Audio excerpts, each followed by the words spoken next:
So, without further ado, ladies and gentlemen, I'm right here on the main stage. We're going to introduce Mr. Phil Hattie, the Sports Information Director at the University of Iowa, Emeritus. Ladies and gentlemen, Mr. Phil Hattie. Thank you, Rex. Thank you very much.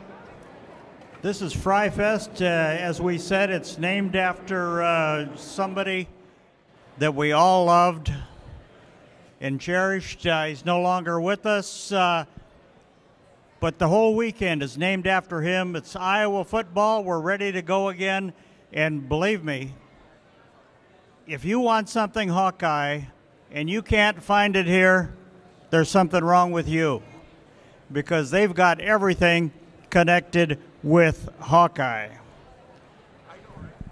This morning's first panel, and we do have another panel this afternoon that deals with, just to remind you, at 1:30 it deals with women's athletics and the progress they've made since Title IX, and we'll go from there. That's at 1:30. But this one is the Hall of Fame class of 2022, and we're going to introduce them.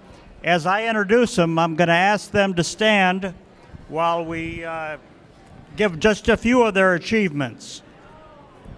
This is the 33rd Hall of Fame class at the University of Iowa, and we'll do it alphabetically. First of all, in football, 2000-02, Dallas Clark. Dallas was a consensus first-team All-American, first-team All-Big Ten, and John Mackey Award recipient in 2002. He was selected by Indianapolis with the 24th pick of the first round in the 2003 NFL Draft. An All-Pro selection in 2009, he appeared in 2 Super Bowls, including the Colts' victory over Chicago in 2007. Hall of Famer Dallas Clark. Amy Fowler, field hockey, 1989-1992. Amy was a 3-time All-American, earning first-team honors in 1991 and 92. She was an All-Region and first-team All-Big Ten honoree in 1990, 91, and 92. In 1991, Amy was selected as the Big Ten Defensive Player of the Year, and she participated in the U.S. Olympic Sports Festival. Hall of Famer Amy Fowler.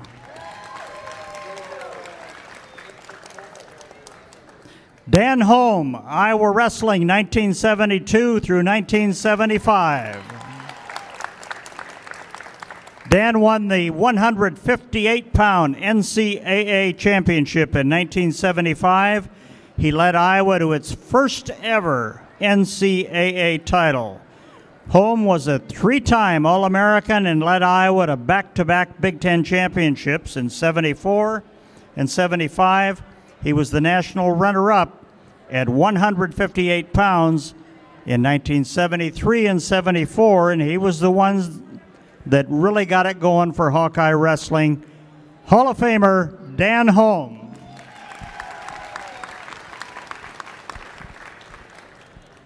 In softball, Kari, Knopf, 1994 to 1997. Kari was a 3-time All-American and 4-time All-Region player and first-team All-Big Ten selection from 1994 through 1997. She was named Big Ten Freshman of the Year in 1994 and led Iowa to 3 straight Women's College World Series appearances. Unbelievable. Knopf holds school records for games played, 254, at-bats, 802, hits, 305, and RBIs, 163. Hall of Famer Kari Knopf.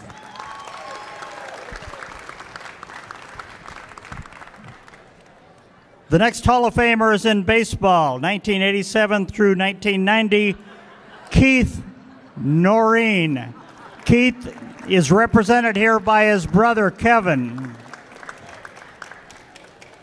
Keith Noreen was a 3-time first-team All-Big Ten selection and an ABCA All-Region honoree in 1989. He led the Hawkeyes to the 1990 Big Ten Championship and NCAA regional appearance. He still holds the school records for hits, 267, RBIs, 193, total bases, 441, and game-winning RBIs, 27, while ranking second in games played, 216, and runs, 200. We'll say that Keith Noreen died just 2 years ago, and we'll talk a little bit about that later. Hall of Famer Keith Noreen.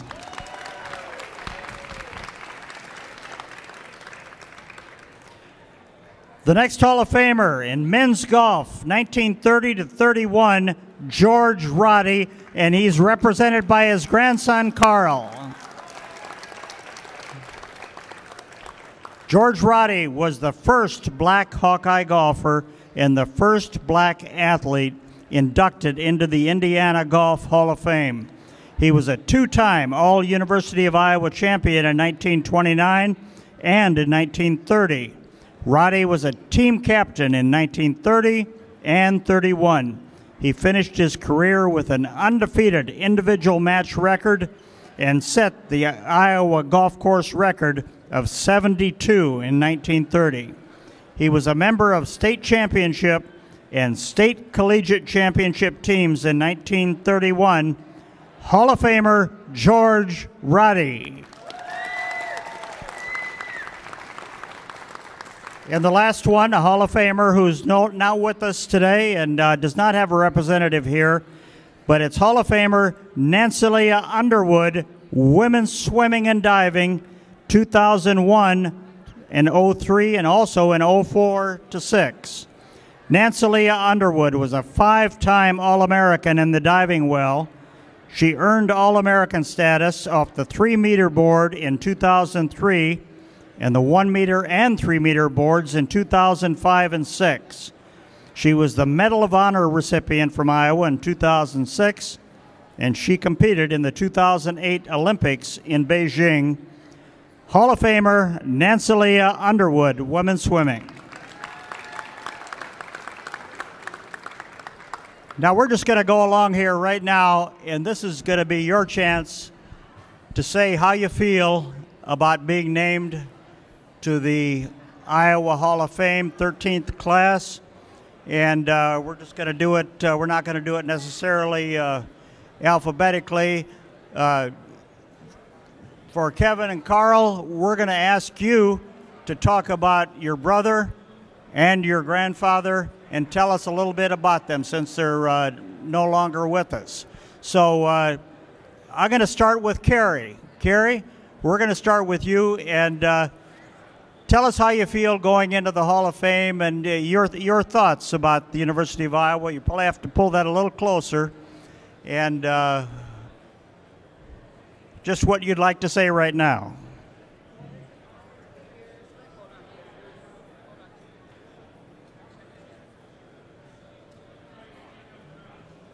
Are they on?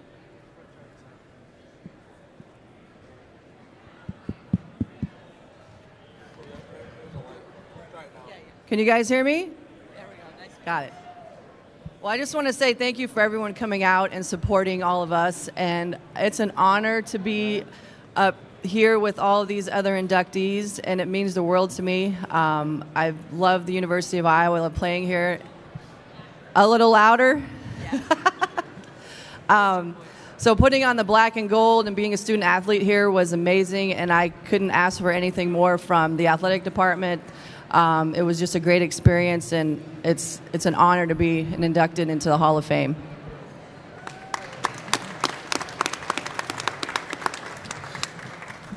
Carl, I want to go to you next, and this is a story that really, I got to say, this one, I'm not minimizing but really impresses me. This is way before people like Charlie Sifford, anybody that entered the what was thought to be back then the all-white world of golf. you must have had a grandfather that was unbelievably special. Yes. If he was here with us today, he would be emphatically ecstatic and elated. Some of the things he went through, the main thing is that he came through it all. But he actually came to the University of Iowa in the 1920s, and the 1920s in the United States was actually a period of intense racism, racial hatred, and racial prejudice. During World War I, a lot of white men went off to the war, and that opened a lot of jobs for African Americans. But once the war was over and they came back, there were many race riots and everything. Then the Ku Klux Klan flared up in the 1920s. In 1925, the Ku Klux Klan had between 4 and 5 million members. So this is the background that my grandfather had to deal with. So there was a lot of racism. And when I mean racism, I don't mean somebody stands in front of an African American and says, "I hate you," and uses the N-word, or stands in front of a white person and says, "I hate you," and hits them with some kind of profanity or obscenity or expletive.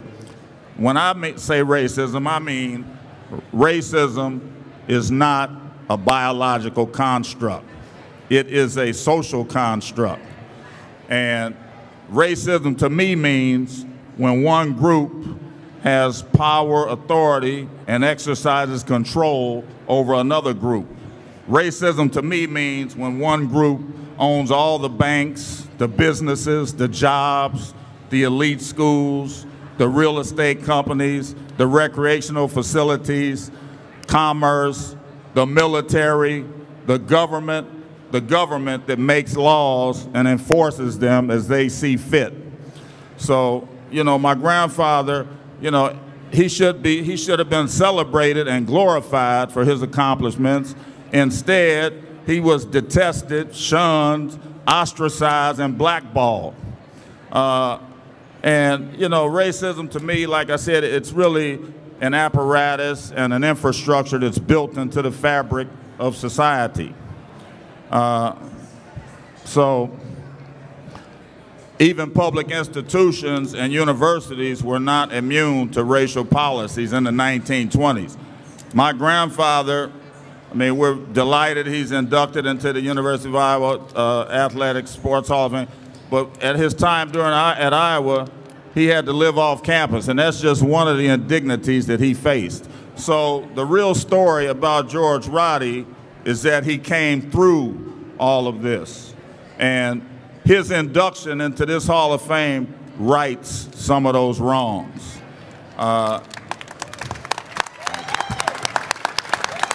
Thank you. We're gonna ask you in a little bit what he did with the remainder of his life and what he did, but we'll come back to that. Be happy to elaborate on that. Next, national champion Dan Holm, and I was on the PA for Iowa Wrestling. I guess I'm proud to say it, but almost a little shave for 45 years. And I asked Dan how old he was, and I thought he was going to say 55 or 60, but he said he's just about ready to turn 70. So I guess that it kind of made me realize how old I am, too. But Dan Holm, your chance right now. You know, all of you here, and especially maybe you played for, wrestled for a Hall of Fame coach, and you were one of the ones that really got it started for Iowa. Well, is this working?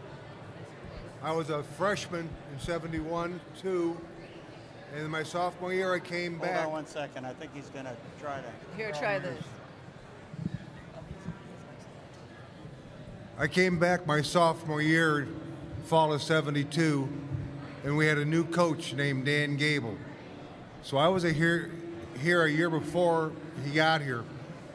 Along with Dan came 12 assistant coaches. So we were on the ground floor. It took us 3 years to turn it around, winning Big Ten titles and national titles. So it was quite an honor. It was a team effort. One guy just doesn't bring home that team title. And it's just not 10 guys, it's 40 guys. So it's an honor that should be shared with all 40. They're a great team.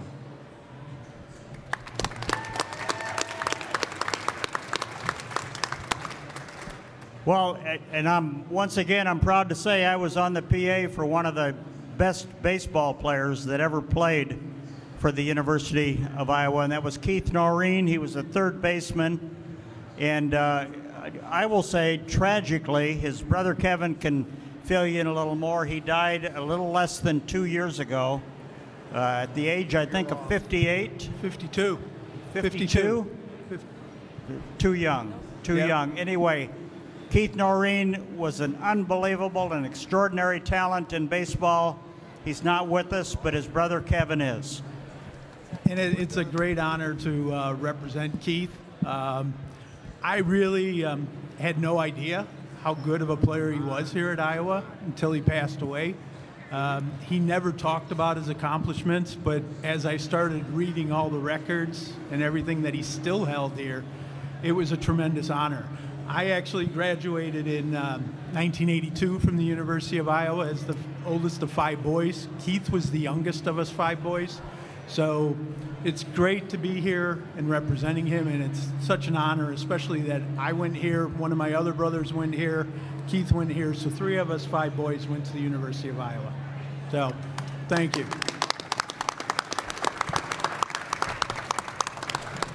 Okay, last but not least, this guy had a mediocre career for the Iowa football team. And Dallas, I've got to say, you were recruited by a Hall of Fame coach.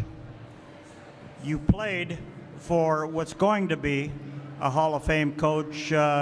So, you know, it was unbelievable, the experience you got and even going on. So tell us a little bit about what's going on with you now. Thanks, Phil. Good to see you, man. How are you? Yeah, it's an honor to be up here with these extraordinary athletes. Do we have to say former? I mean, we all feel like athletes still, right? I mean, are we athletic still? Yeah, ish. Yes, depends on the day. But no, this is amazing, and I think all of us. I think when we heard that we were in this special class, I think it immediately makes you reflect on, like, wow.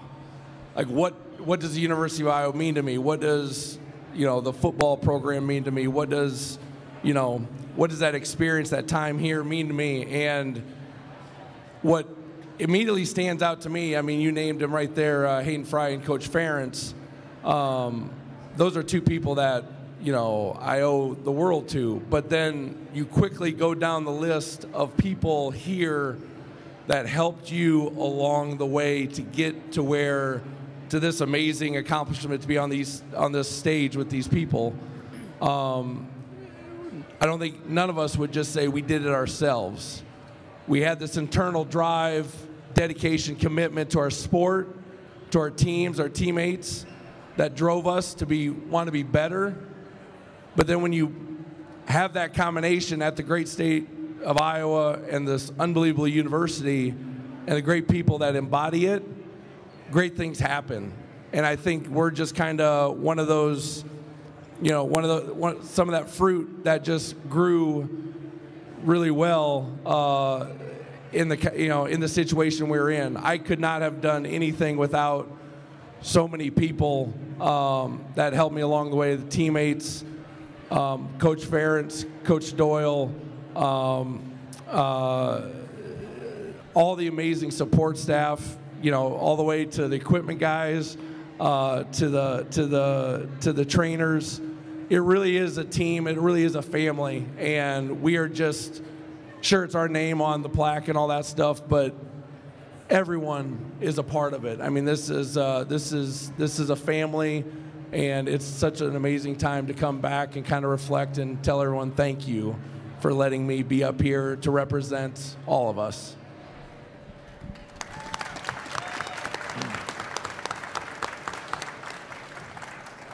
This is something for all of you to think about, but I'm going to come to you one at a time with this question. What was your greatest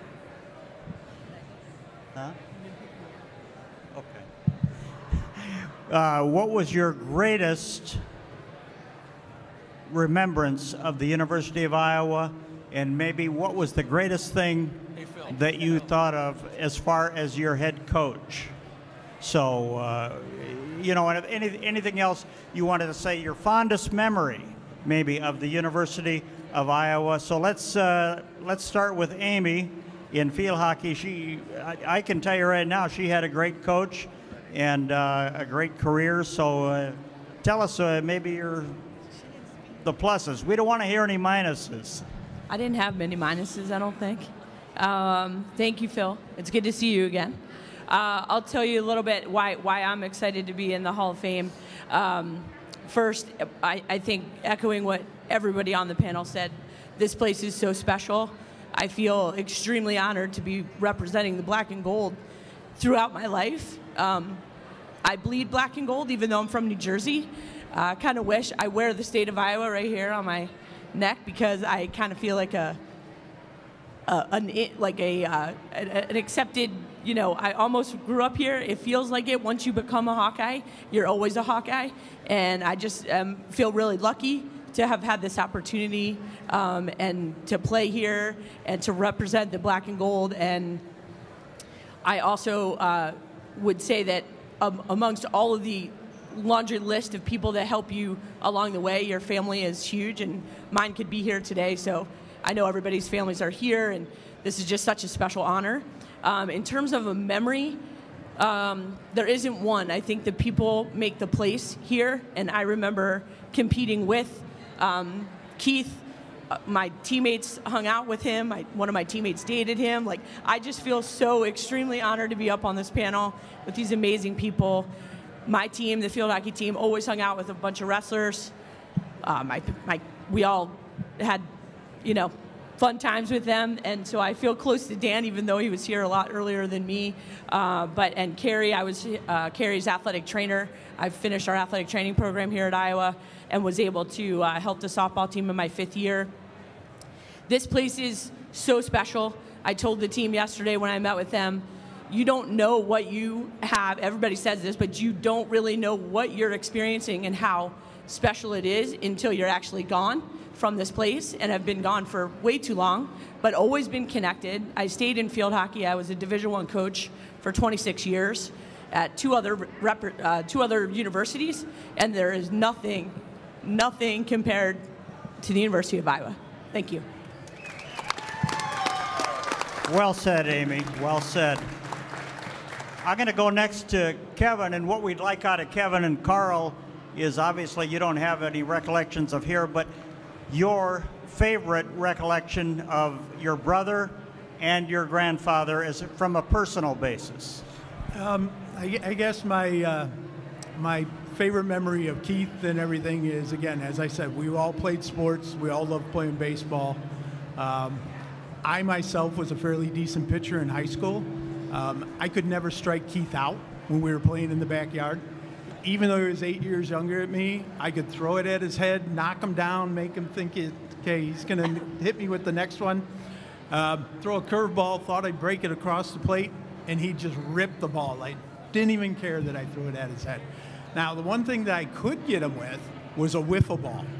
He could not hit a wiffle ball because you could do amazing things with a wiffle ball. I could get a riser, I could get a good sinker, and it was just a great memory to be able to play with him in those cases. But the one thing he did talk about was his time here at Iowa.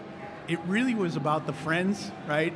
And I've met so many people since he passed away that knew Keith, that just talked about how down-to-earth he was. He loved to invite, whether it was a sports writer or whether it was somebody from the sports department or friends, to parties, you know, wherever they were all getting together. And that was the way Keith was, right? He just liked to be with people.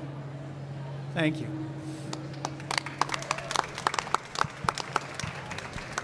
Kari, we'll go to you next. You had a Hall of Fame coach. She probably would have been a Hall of Famer no matter where she was. She was without question, one of the top softball coaches this country's ever had. But your favorite memories of your coach and your days at the U of I?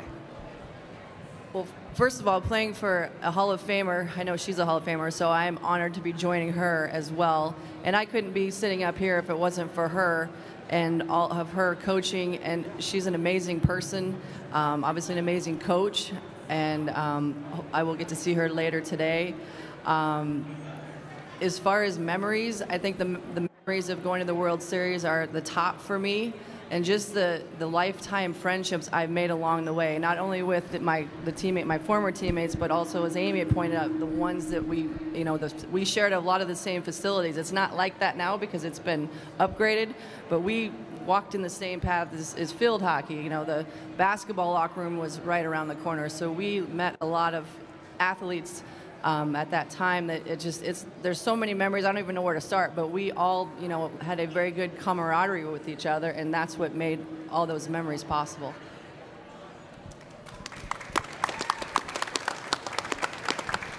Now, Carl, I've been around here a long time, but I can honestly say I don't know who George's golf coach was back then, so I don't know if you ever heard any stories about it, but what were his favorite recollections, or what were your favorite recollections with your grandpa about Iowa? Well, he didn't say much about it, but my favorite memories of my grandfather, Virgil and I went with him to a golf tournament in Dayton, Ohio. We were his caddies, and he got a hole-in-one, so that was a big thrill. He was a two-time city champion, Indianapolis amateur city champion, and I was fortunate enough to win 2 Chicago public school city championships in grade school football. So I feel like I followed in his footsteps. But on the humanistic side, the greatest memory of my grandfather is just how warm he was, how affable he was, how approachable he was. My older sister, Charlotte, the first weekend, Popo, we called him Popo, P-O-P-P-O, affectionately. He would come over and pick up Charlotte, and she'd stay the whole weekend. Next weekend, Virgil, my older brother, both of them are here with us tonight, too. Then they'd pick up Virgil the next weekend. Then I'd be the third weekend. This continued on for a few years, and that's one of my greatest memories of my grandfather. But I want you to know that our family is very proud of this moment. I've only been here one day, and I already can feel the specialness of the University of Iowa, the Hawkeye Tradition. Yesterday at the social gathering for the inductees and their families, they made it clear to us how special being a Hall of Famer is in the Iowa Athletics Hall of Fame. There's only, I think, 251 members, and in Iowa's 179-year history, I think there have been like 12,000 letter winners, so that's like 1 out of every 48. So only a little over 2% of people who letter in sports at the University of Iowa make it to the Iowa Athletics Hall of Fame. So we're very proud of that, but those are my best memories of my grandfather. Carl, one final question. What year did your grandfather pass on? 1988. He was born in 1908 in Keokuk, Iowa. He passed in Indianapolis, 1988. Dallas Clark, it's not a heartwarming story, but it is a good, I've always remembered this story. And when Iowa was recruiting Dallas, he's coming to Iowa, and if I remember this right, on your graduation day or getting ready for your graduation in high school, your mother passed away. I think she had a heart attack or something, and I remember your dad went to Hayden Fry, said, "I'm turning my boy over to you. Please make sure that he's well taken care of." And he didn't say anything about making him a great football player, but make him a man. Yeah. And I think that's essentially correct, isn't it? Yeah, and that's why, when I say family, it's not cliche. It's not just like it sounds good in the paper. I mean, it truly is family. And Mom passed away 4 days before I graduated high school. And you know, you're supposed to get like an OWI or, you know, or something to, you know, to help make you, you know, grow up and mature and, you know, like start seeing things a little clearer. But losing Mom, that one was a quick lesson on how precious and how, like, you don't take anything for granted. And from that day, May 14th, 1998, I have tried never to take a day for granted. And I always try to approach people like it's the first time I've seen them, that I've known them for my whole life, or the people that I know and love, that they make sure that they know that I love them. And because you just never know. And I think we all should live that way. So when I came to Iowa, you know, I didn't have really a home to go back to. So when I was packing up to go to 911 Slater Hall, that was my new home, 911 Slater Hall. And my new roommate, Tim Hoffman from Burlington, Iowa, Notre Dame, he was my new brother. And to this day, he's one of my best friends. And the Lord works in mysterious ways and puts people in your lives that you need, that you may not know you need. And along the way, when I needed somebody, God put somebody in my life here at the University of Iowa. And that's why being up here, so many people need that recognition, because it's a house of cards. Like, it would not have had Bob Upmeyer, the financial aid advisor, if he didn't get extensions for my loans and my Pell Grants and my financial aid, I'd have been kicked out. And that's when I was a walk-on schlub. No one, like, he wasn't doing it because I was a 5-star from, you know, whatever. He did it just because Bob Upmeyer is a great human being, and he still works as a financial aid advisor or at the office, and he's unbelievable. Go Solon. I have a teacher here. I just saw Jenny Noonan. She was one of my teachers at the education department. She's here. Why? Because it's all about people. And you know, we all get this cliche at Iowa, oh, Iowa nice and all this stuff. Well, it's real. It's because people care and love for each other. And we help each other. We give our shirts off our back. And I'm out. Am I getting cut out? Am I done? Talk too much? Sorry, guys. Apparently, there's a 2-minute limit. So it is about the people. And yes, this is family. And it always will be family. And I can't describe. I'm not smart enough to come up with many words to explain what that means. Even you, Phil, are you kidding me? I mean, you were there from day one, man. Let's go. Come on, right? I mean, it's what just. What could I say? Yeah. It's everyone. Thank you. Thank you. We're going to get to Dan, but I want to remind everybody, when we're done here, these 4 Hall of Famers will be right next door to us here on my left, signing autographs.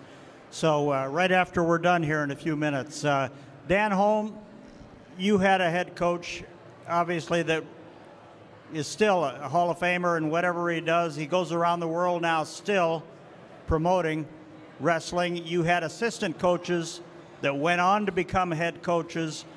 Unbelievable staff, unbelievable teammates, wrestlers. Tell us about your favorite memories of Coach Gable, Jay Robinson, and all the others that you had in that area.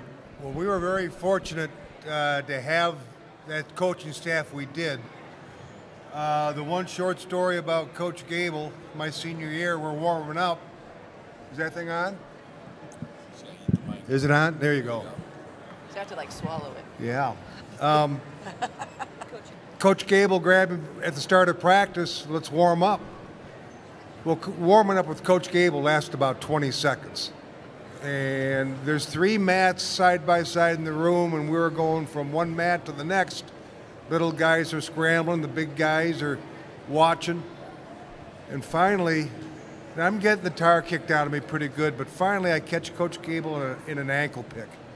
And I score my first takedown ever against Gable. And I get up. Did you guys see that? 2 points. I did it. And the whistle blows. We're going to match. I turn around. Gable's looking right at me. First period was 15 minutes. Take them down, you keep going. Okay, whistle blows. Second period, another 15 minutes. Third period, 15 minutes. You don't back down. You don't step back. Phil, to say that at the end of that practice, 45-minute practice, I crawled to the door. So, as good as we all were, we were put in our place every once in a while, and that day was. So, great times. I've enjoyed Iowa City to the point where stayed, raised my family here, and I'm now up in Marion and following the Hawkeyes, and I'm in the stands. I remember specifically, I think a little altercation you had with an official by the name of Clyde Bean. Well, it wasn't. Clyde was just there with the whistle. End of the first period against Michigan. Clyde blew the whistle, turned, walked to the center of the match, and I got an extra pop from the Michigan guy. So I rolled to the side and returned the favor. Clyde, at that point, turned around, saw what was happening, and blamed me. So the first punch got away with it. The second one got disqualified. We lost the meet, I believe it was 18-16. So it was a swing match. And thank you, Phil, for remembering that 50 years after the fact. That's a true story. You're marked. You'll like hearing this. I remember one of the Iowa wrestlers, Dan Gable, had just returned from a coaches meeting.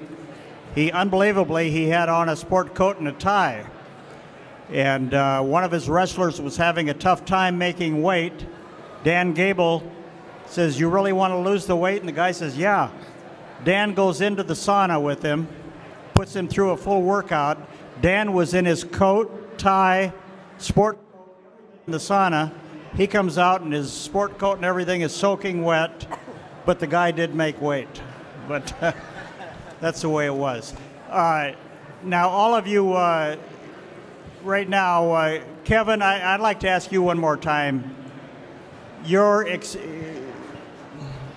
was a great person. Tell us about your family and losing Keith so early. It had to be an unbelievable shock. And It was. As I said, we come from a family of 5 boys. I was the oldest. Keith was the youngest. We all played sports, baseball, football. My friends would come over, and as I said, we're 8 years older than Keith, and Keith had to play. Once he started walking, we needed a player, and Keith had to play. So the good thing about Keith was he was so good as an athlete, he was able to keep up with all my friends. The one thing he told me as he grew up, he's like, "I hated playing against you and your friends. You guys hated to lose. Didn't matter what you were playing, you hated to lose. Now, you didn't cheat, but you hated to lose, and you could just see the fire in your guys' eyes." And that was some of the things that I still remember from Keith. My parents were big into sports. I think my mom and dad made it to every Iowa baseball game. They traveled around. Keith actually, when we first started to notice, he had a great team he played on even when he was younger. They went to the Little League World Series and finished second in the Little League World Series when he was younger. He played baseball with Dan Wilson, who wound up playing at the University of Minnesota. So Keith just had a lot of great players he played with. I know he talked about a lot of his baseball player friends here at Iowa that he just had a great time with. So he just was a great guy, and losing him at such a young age, Keith he wasn't into a lot of things for himself. He just enjoyed himself, right? If we went and visited him in Florida, he's like, "Hey, you want to go fishing? Let's go fishing." He loved to fish, right? And he just wanted to enjoy life and enjoy people. So it did hit my family hard. My two younger brothers next to me said, even though they're in Illinois, it was too hard emotionally to come. My mom said it was too hard emotionally to come from Florida to here. And then my third youngest brother, he said he was going to come, but he wound up with COVID yesterday. So I'm here to represent him, and it's great. I feel great that I'm able to do so. One final note for Carl. Now, Carl, and then we're going to come to you for one final question, you four. You and the rest of the family here You must be unbelievably proud of the honor that goes to your grandfather. How do you think he would feel? He went through a lot of tough times, as you said, but how do you think he'd feel going into this Hall of Fame? I think he would feel like he was vindicated. It's a great honor. He left behind a hell of a legacy. I look out here at my biracial family, and you know, my brother got an engineering degree from Cornell. His son has an MBA and is a PhD. My great niece has an engineering degree from Purdue. I mean, he believed in education and dedication. He had courteous civility. He was known for just being gently refined, and he had the it factor. He had presence. He had persona. You know, when he talked, we listened. When he drove up, all the kids would drop everything we were doing and hop on his lap. He'd have 5 grandkids on his lap. But being inducted into the Hall of Fame, I just think he feels like he made it to the top. And, you know, he never gave up. He had a quiet confidence about him. He had an irrepressible fortitude. You could not stop my grandfather. He did not let anything or anyone deter him from playing golf at a time when African Americans were not really allowed to play on mostly all of the golf courses in the United States. This was just an African American who just happened to excel at golf. I mean, he was just a terrific golfer who happened to be African American. He didn't really care about all the political ramifications and social implications and economic justifications. He just wanted to play golf. He came to realize and accept reluctantly that he was a pioneer and a trailblazer, and he accepted that, but he never embraced it. But he would be very proud to take his place in the University of Iowa Legacy Sports Hall of Fame, the Hawkeye Hall of Fame. Thank you. Now the question I'm going to ask you for, just to quickly answer here after I read this, is what you're doing now in life. So the induction ceremony, I want to tell everybody, for these Hall of Famers, open to the public. It'll be held in the Feller Club Room at Carver Hawkeye Arena. Doors opening at 5 o'clock. The ceremony will follow at 6:30 this evening. So once again, congratulations to all of them. Let's just go down the line. Kari, tell us what you're doing now.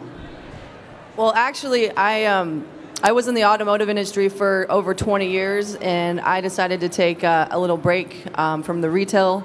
So right now, I'm actually not doing anything currently. I live in Hopkinton, Massachusetts, with my wife and kids. But right now, I'm just kind of taking a break to figure out what my second career may be. Dan Holm. I'm retired, live in Marion. I've got 3 grandkids, and looking forward to following them. So, taking it easy in here in Iowa. My God, you're old. Huh? I quit counting years ago. I understand. Dallas Clark. I'm farming back home, Livermore, Iowa. Got 3 kids that are 7th grade, 5th grade, and 2nd. Our little princess, she's in 2nd grade. She runs the house. She runs the world. If you guys are wondering who you answer to, it's Hazel Clark. And then also just trying to use my time to help kids and kind of guide them and help them in any way, because I feel like there's so many people that helped me when I was a kid, and we all have the power to look someone in the eye and say, hey, go for it. You can do it. Believe in yourself. And so just trying to be a positive role model for those kids back in Humboldt County. Amy? What haven't I been doing? Right before COVID, I finished a 26-year college coaching career. COVID hit. I had kind of what's the next step after college coaching? and COVID hit, and I hung out at the house and figured out a way to pay my mortgage. So I worked in a lot of different industries. I have landed in teaching, which I feel like I was a teacher, just not certified by a state, for my whole life. So I'm teaching pre-K through 5th grade PE at a public school in Vermont, right across the river from where I live in New Hampshire, with my family, my partner Emily, who was a field hockey player here in 1999 to 2003. I should get the years right. And we have 3 beautiful girls: Payson, who's a freshman in high school, Evans, who is in 3rd grade, and Sutton, who is going into pre-K again. And much like Dallas said, she runs the house. She is spirited, as her teachers call her, which I think an easy way, or the teacher way of saying she's a pain in my ass. So she's a PIA, but we still love her. We'll keep her around. So we live in New Hampshire, loving life, but we are the biggest Hawkeye fans in the state of New Hampshire. So thank you. As I said, remember they'll be signing autographs over here, so one more time I'll just say the names. Keith Noreen, George Roddy, Kari, Knopf, Dan Holm, Dallas Clark, Amy Fowler, your Hall of Fame class of 2022. Thank you all, and remember we'll have another panel this afternoon at 1:30 celebrating 50 years of Title IX and the progression of women's athletics.